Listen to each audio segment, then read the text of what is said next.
ওম নমঃ শিবায়। বন্ধুরা, এই যে দেখতে পাচ্ছ আমাদের ভোলেনাথ বাবা কি শান্তশিষ্ট হয়ে বসে আছেন আসনে। দেখো রূপটা ওনার একদম অপূর্ব দেখতে লাগছে। আর সামনেই আছে শিবলিঙ্গ।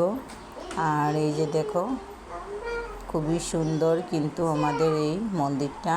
এটা কিন্তু হয়েছে শিলচর, মানে শ্যামসুন্দর মন্দিরের দৃশ্য। এটা শ্যামসুন্দরের মন্দিরেরই পাশে আছে এই যে বাবা ভোলেনাথের মন্দির। আর এটা হয়েছে শ্যামসুন্দরের মানে এক পাশে আছে ভোলেনাথের মন্দির। এই যে দেখতে পাচ্ছ ভোলেনাথ। আর এখানে কিন্তু এখন শ্রীকৃষ্ণের সন্ধ্যা আরতি শুরু হয়ে গেছে, দেখতেই পাচ্ছ। আর এখানে আরতি কিন্তু আমাদের এই মন্দিরে হয় প্রায় 1 ঘন্টা ধরে, মানে একদম ঘড়ি দেখে 1 ঘন্টা আরতি হয়, তোমরা দেখতেই পাচ্ছ। আর এই যে দেখো আমাদের মুরলীধর কি সুন্দর মুরলী হাতে নিয়ে দাঁড়িয়ে আছে। ওনার রূপটা মানে কি বলবো, এতই মোহনীয় যে কেউ দেখলে কিন্তু ওনার প্রেমে পড়ে যাবে, ওনার ভক্তিতে একদম বিলীন হয়ে যাবে। এই যে দেখো।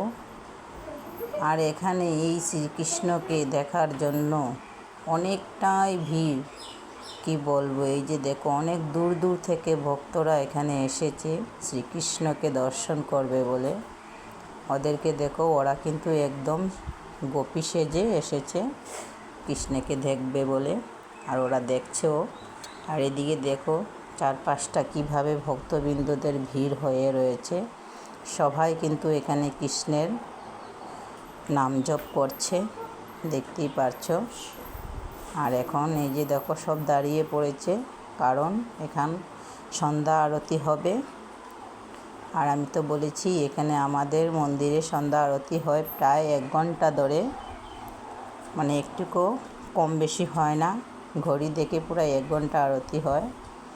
আর এখন আরতিটা শুরু হবে, তাই ওরা সব দাঁড়িয়ে পড়েছে, জুড়ে জুড়ে প্রভুর নাম গুণগান গেয়ে চলেছে, দেখতে পাচ্ছ। আমি কিন্তু তোমাদেরকে দেখানোর চেষ্টা করব আমাদের এই শ্যামসুন্দর মন্দিরের ভিডিওটা। দেখো ভালো থেকে দর্শন করে নাও, কেননা অনেকেই আছে যে অনেক অসুবিধার কারণে আসতে পারোনি, তাই বলছি তোমরা দেখো।